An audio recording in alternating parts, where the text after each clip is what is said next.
Hello, this is Stephen Seifert. Welcome to my Dulcimer Diary. I want to share with you some things today, and it's going to start with this book right here, which is really, a classic, a real Dulcimer classic. David Schnaufer once said to me, if you really want to play some tablature that will make you better, he said, check out Randy Wilkinson. And, I was looking for challenging stuff.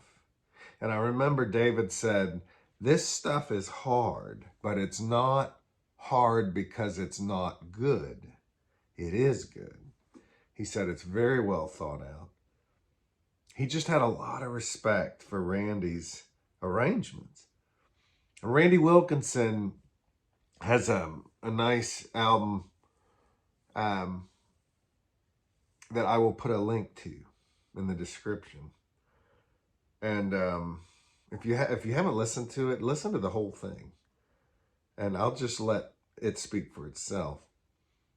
So I said to David, would you have any of this, David Schnaufer? I said, do you have any of this tablature? And he said, yeah, I think it might be in my car. And so we go out to his car. And you can see on here, this is nuts. Look at this. It was in his car. This is back in the late 90s. I forget if it was in the back window or the back seat, but he pulled it out and he handed it to me. And it's really neat. Classical guitar music. Adapted and arranged for Dulcimer by Randy Wilkinson. So let's find out. Let's find out how I handle this sucker. I'm thinking of, can I play this stuff, And this first piece here,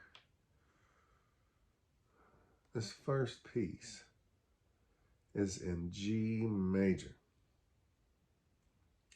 And I believe this is in D-A-D. And it's called Andante. Now, can you get this book? Well, Randy, I want to know, because I have a feeling he's going to watch this. Randy, can we get them a copy of this? And this isn't the only one David gave me. There's a second one. Or perhaps David told me about that one and I hunted it down. So I want to see what happens here. Can Steve Sight read this stuff?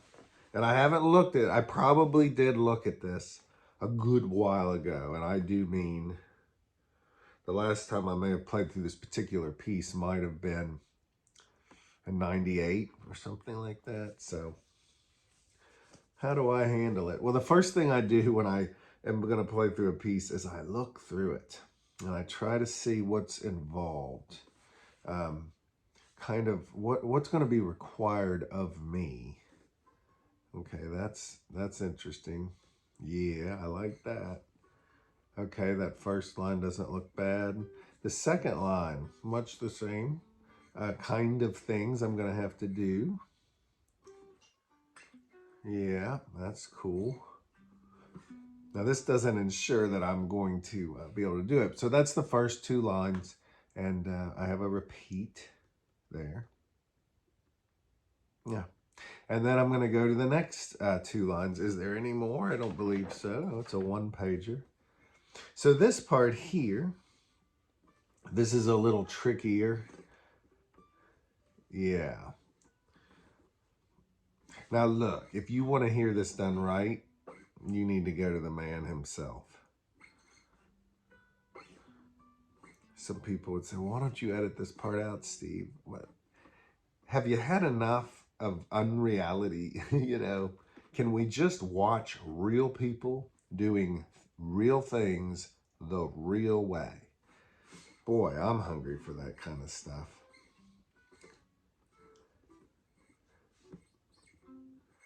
And then this last section.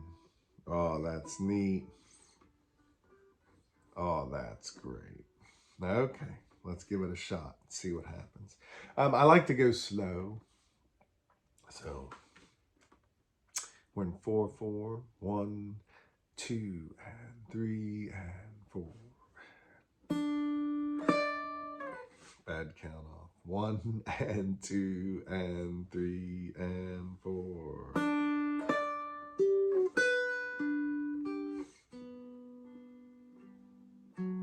Resist the urge to speed up.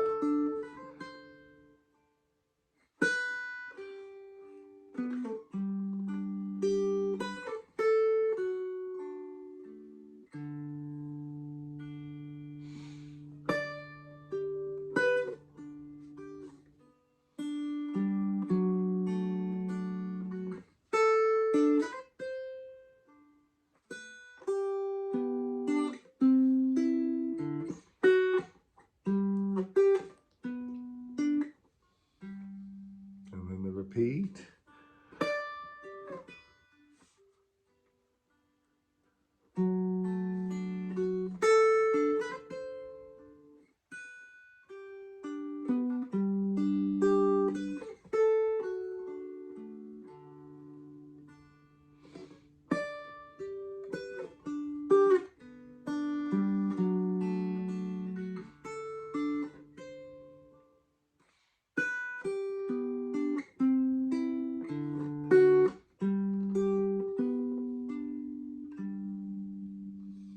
B section.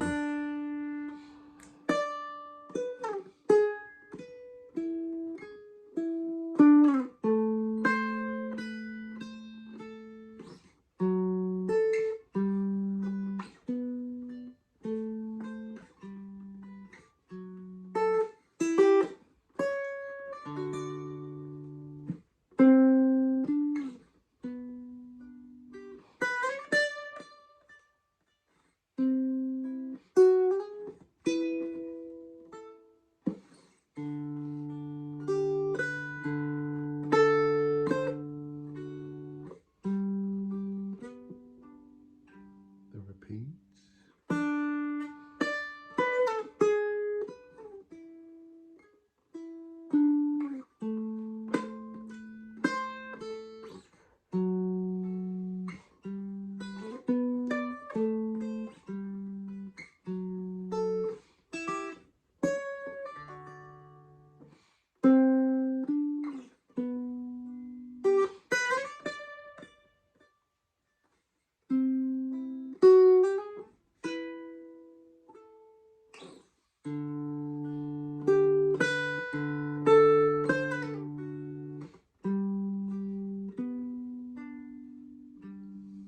That is so neat. That is so neat. Randy Wilkinson. Now keep in mind, I know Randy might be watching this, so what did I know about Randy? He was a mythic person to me, a wandering wizard lost in the sonic wilderness. Maybe not lost to himself, but lost to me, you know. And David, I don't even know if these stories are accurate, but David told me that Roger had been a truck driver and that he had piles of lute music in his truck. And he went around the country turning that into dulcimer music. And then at some point, I mean, this is just the mythology. Randy, could you straighten me out on all this? At some point, he became a hydrogeologist or something, and he got some fancy degree, and then he left the dulcimer world and he went to work with the earth. And so for me, you know, as a young man, I guess I was in my early 20s, I just thought, who is this wizard, you know? And I had heard that that he did an album on the Reader's Digest label, and that it was one of their best-selling albums. And I said I would let it speak for itself, but I think I remember cello, maybe a little guitar, but I think there was a lot of double dulcimer going on, where maybe one dulcimer was tuned in well, this is just guessing. Maybe one was in DAA and another was in DAG, or one was in DAD and one was in DAC, or one was in DAD and one was in DGD. Something like that. It's also super listenable. You know, it's one of the earliest Dulcimer recordings from what we call like the revivalist period, you know. That was really listenable. And still today, you know, you can find this thing on iTunes. It might even be called, man, I wish I could remember what it's called exactly. I should figure that out before I do the video. I'm sorry, Randy. Again, I'll put it in the description. So just trust me. Check out Randy Wilkinson. And then during COVID, I went to one of the Kindred Gatherings, which was online, you know, when we were all stuck at home. I'd always wanted to go to a Kindred Gathering. And it's one of the great early festivals that featured Dulcimer folks. And there was a guy, you know, in the Zoom meeting, and it said Randy Wilkinson. What? What? I remember Paul Andrew back in the day, back in the 90s, we talked about Randy, and he was really impressed with Randy's stuff. I talked to Cynthia Smith about it, and apparently they had done some kind of work together. I'm not sure if it was if she studied under him or they played together. I forget the details. But she was blown away by his stuff. Look for these books. The other book I have is in storage right now. You know, I moved my mom into assisted living, and she had a lot of my Dulcimer books for a while. But this one here, I don't even know. Where is this thing? Find this. Randy, can we sell this digitally online? I mean, you, when I say we, can you, is there some way we can make this available? If for nothing else, man, that first piece. So, how fast should I have played that? I'm not sure. Did I put too much emotion into it? Maybe sometimes as a survival mechanism. I have more books here. Yes, conventional wisdom says keep these videos short and sweet. Hey, let me take this opportunity to tell you, if you're interested in more of the stuff I do, please check out the other stuff I do. But in particular, you know what would really help me a lot? YouTube decides what you watch. And it decides what other people watch to a great extent. So I know you've heard this a lot from other people. The dog's yawning. He doesn't like this part. But if you like this and subscribe and then click the little notification bell, it will tell YouTube you want more Dulcimer stuff and you want more of my stuff. That'd mean the world to me. Yeah. NPR is looking for a pledge. I'm just looking for a subscribe and a like and the little bell. Let's do another one. So, David told me about Roger Nicholson. And I met Roger Nicholson. I had asked David, where'd you learn Packington's Pound? Like, how'd you come up with Packington's Pound? And also, I wanted to know, I think it was called the Almain. And he talked to me about Roger Nicholson. Randy Wilkinson, Roger Nicholson, yes, Roger Nicholson, who he said lived in London and worked for the Queen. But that in the early days, he was a major part of the United Kingdom or British. I haven't. Could my friends over the pond remind me so that I don't do a faux pas, the difference between English, British, and United Kingdomish?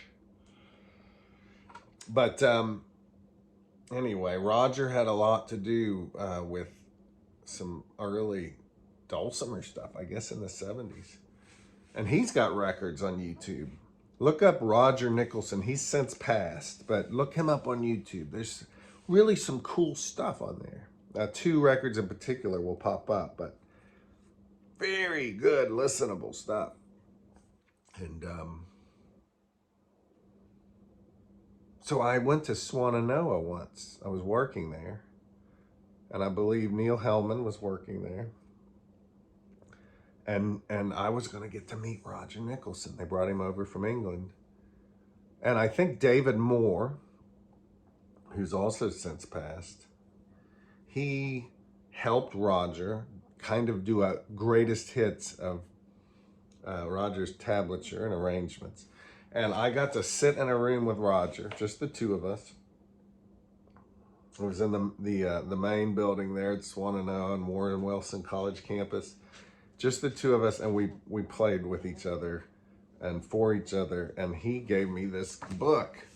And this is The Dulcimer Archive by Roger Nicholson. Now, I'm not sure how to get this, but this is one you ought to know about if you like this kind of stuff. So let's pick a piece in here. And it's interesting, you know, I always wonder, what's the first piece in a book? You know, is it simply alphabetical, or did they want me to know about it? This one's in DAC. It's also got some tricks to it, buddy. It's all 3/4 almost, except for a measure of 4/4. So DAC. There we go. Use my trusty tuner here.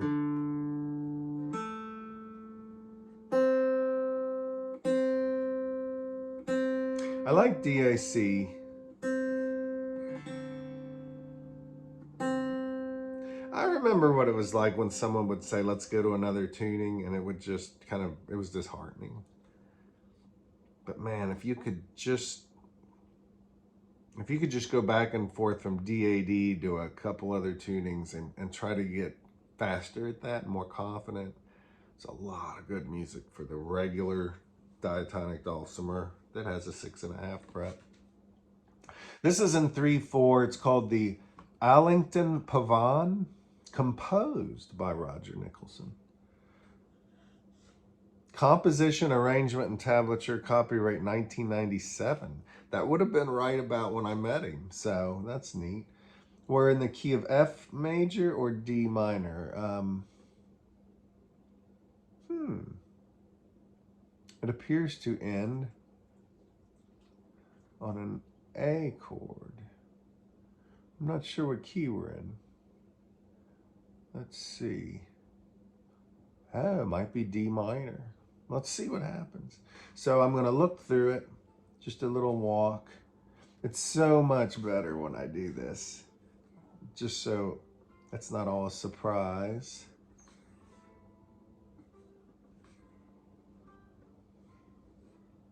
And what happened to Roger and all his work? I'm so thankful to meet some people.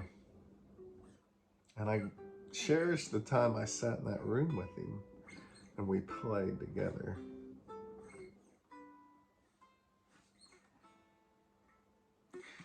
And this is after all his years of dulcimer.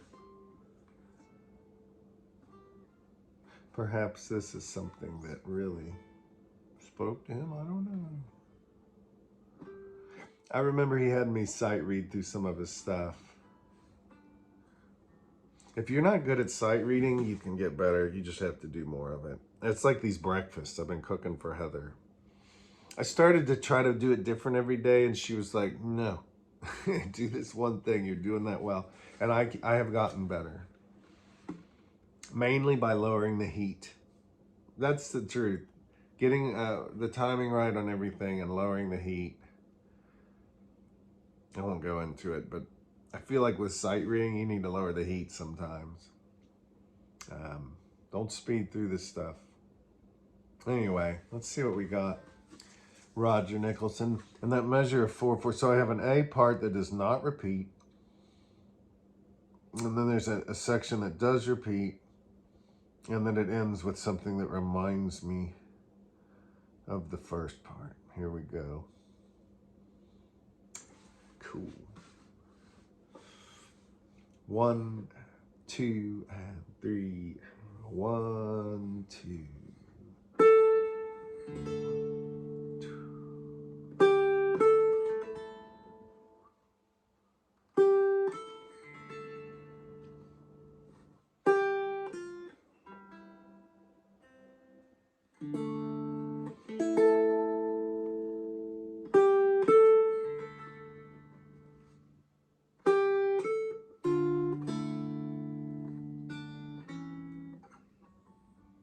Well, that wasn't right. You blew that. Let's try that again. 1, 2, 3. 1, 2.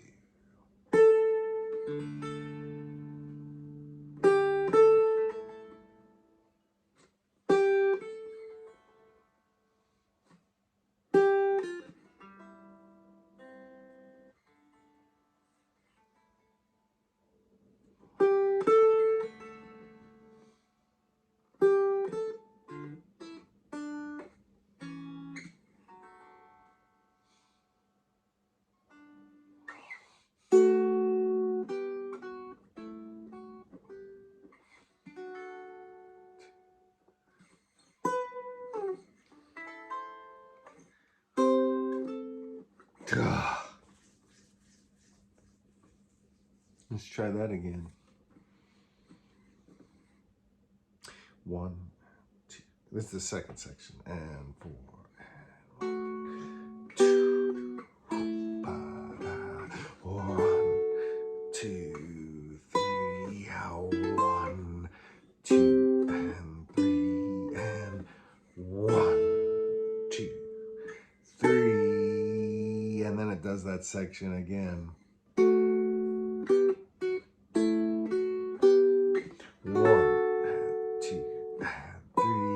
1, 2, and 3, and 1, 2. Next part. 1, 2, 3. 1, 2.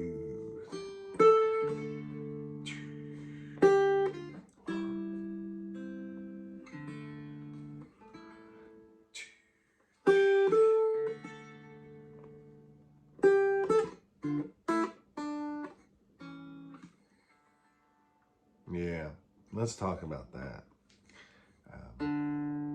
Why should I leave those mistakes in there? Sometimes you guys have an artificial idea about how all this music thing works because we've cleaned everything up so well. It reminds me of how these a lot of these singers nowadays, they can't really sing in tune very well, or so says the producer or the record company, and they do. The computer can fix their pitch. It doesn't sound great. I think it's okay to use it here or there on a sour note, but man, if you're singing, I think you should sing. You should just be yourself. But look, we all are tempted to fix things all the time.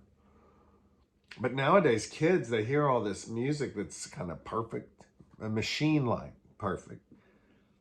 And then I think they say to themselves, well, I can't be that. I can't do that. Nah, I don't like that. One time I was telling this kind of he was a pretty fancy music producer I happened to be at a party with. And I said something about, I guess I was talking about how I wanted to reveal to people the truth. I think I'm spitting on this mirror. I wanted to tell people the truth about the things that I have trouble playing and learning and kind of show what goes on behind the curtain. And he looked at me and said, never do that. Never do that. That will destroy the magic. Now, I know what he means, and there's some element of that that's true, but I'm a teacher a lot.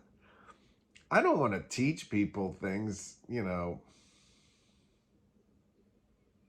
that aren't true. Some of you guys, should know that music can be hard, but it's hard work, but like I love to say, it's good work if you can get it. Let's play this thing again. 1, 2, 3, 1, 2.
That part's hard.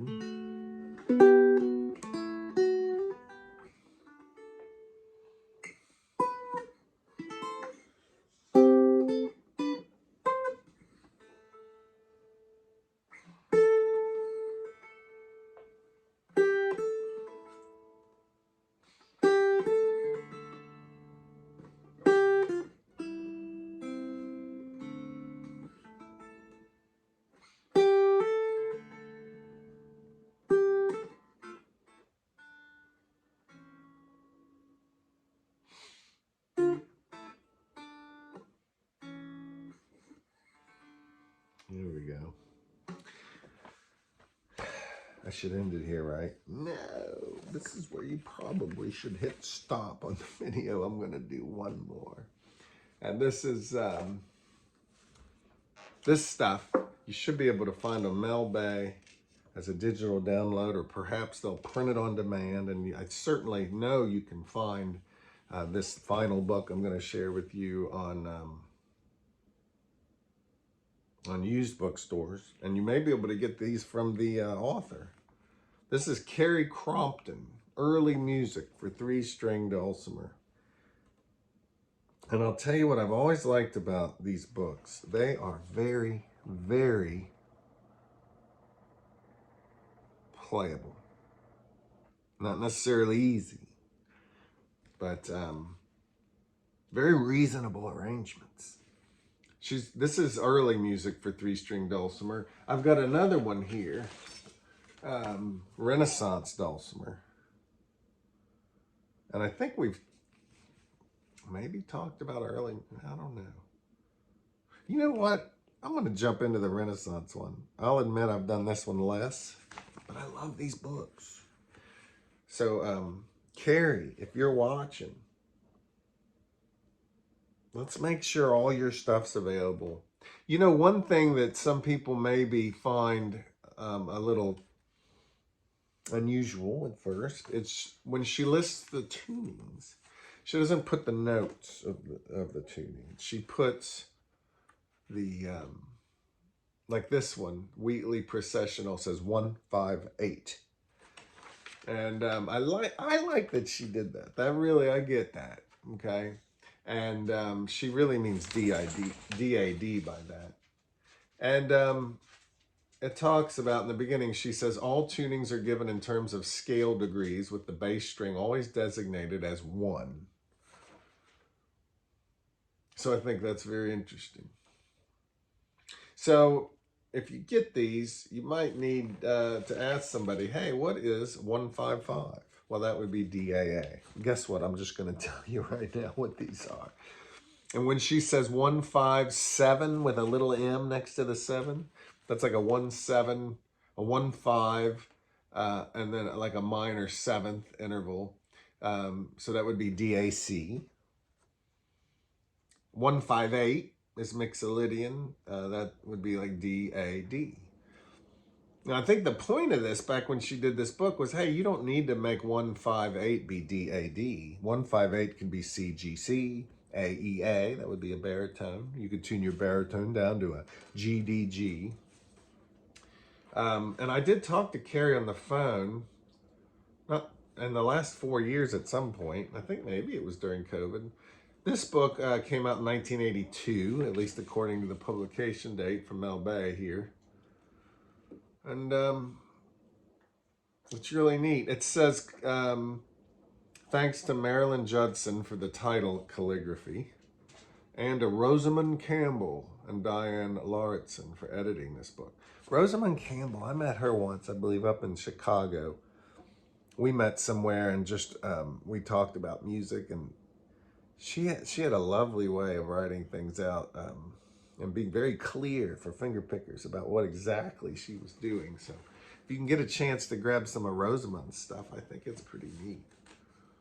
But let's pick out a tune here.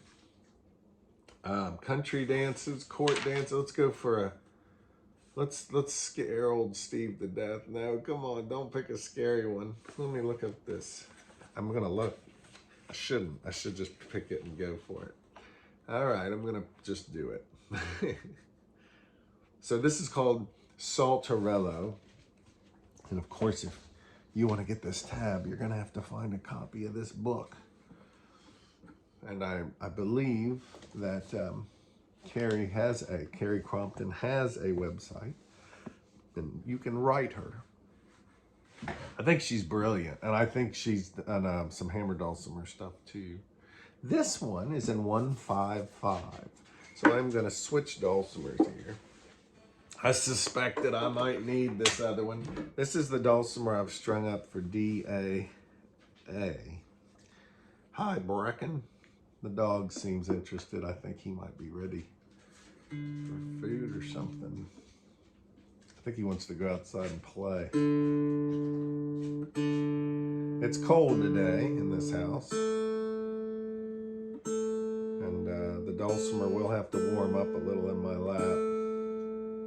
Just to remind you, what do I mean a DAA dulcimer? Well, this sucker is strung up so that the middle and melody are the same gauge. I like that for DAA, and the melody string is heavier. I don't think I could tune this to DAD. I suspect I couldn't. I think the melody string would break. If you take a dulcimer and tune it and string it properly for DAA, I think it's a great tuning. I don't like a DAD dulcimer where you tune the melody string down to an A. It's okay, but this one just has better tone, stays in tune. It's nice. All right. Well, I have to admit, I feel a little nervous because that last tune I did, had a little trouble with it.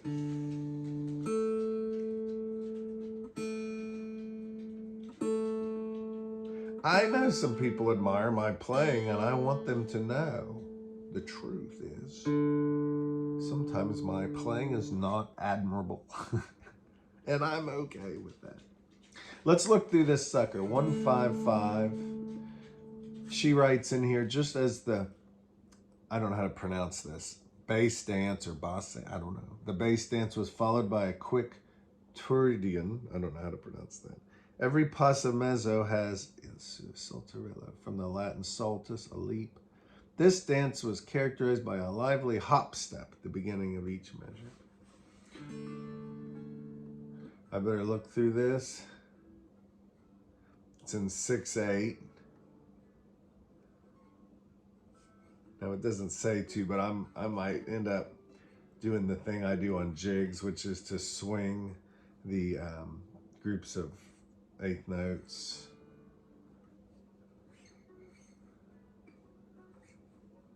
And then a repeat. There's a second ending. And a 16th note. Okay. And then there's a second section. Boy, if you're still watching this video, this is another one of those videos where maybe I should give out an award.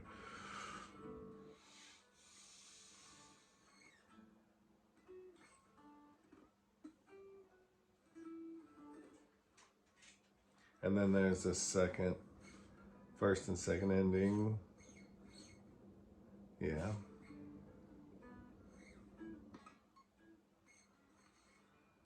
Yeah, and I certainly, you know, I stand on the shoulders of these dulcimer giants. These three people I have showcased today. Randy Wilkinson, Roger Nicholson, Carrie Crompton. These are some of my favorite books, and it certainly would behoove you to hear them talk about their arrangements and compositions and their playing techniques. And it would be great to actually hear all three of them. If I could ask Randy Wilkinson, would you please play the piece I kicked the video off with? And Carrie Crompton, would you please play Sultrillo? Just get your phone and video it, post it on YouTube, send me a link. I will share it with everyone. And if you have any information on the web about where they can get your materials or learn more about you, I want to make that absolutely available to everyone. And I will go ahead and I will put what I know and what I can confirm in the description of this video. So make sure you check that out. All right, are you ready? DAA, we're in 6/8, Sultrillo, anonymous composition from the early 1300s. And this is arranged by Carrie Crompton. Here we go. 1, 2, 3, 4, 5, 6.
I bet this goes a lot faster than I can do right now.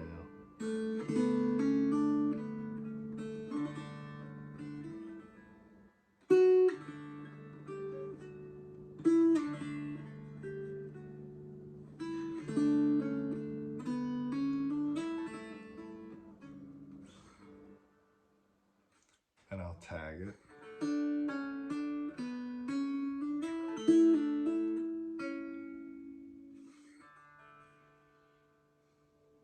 Good stuff. Get these books.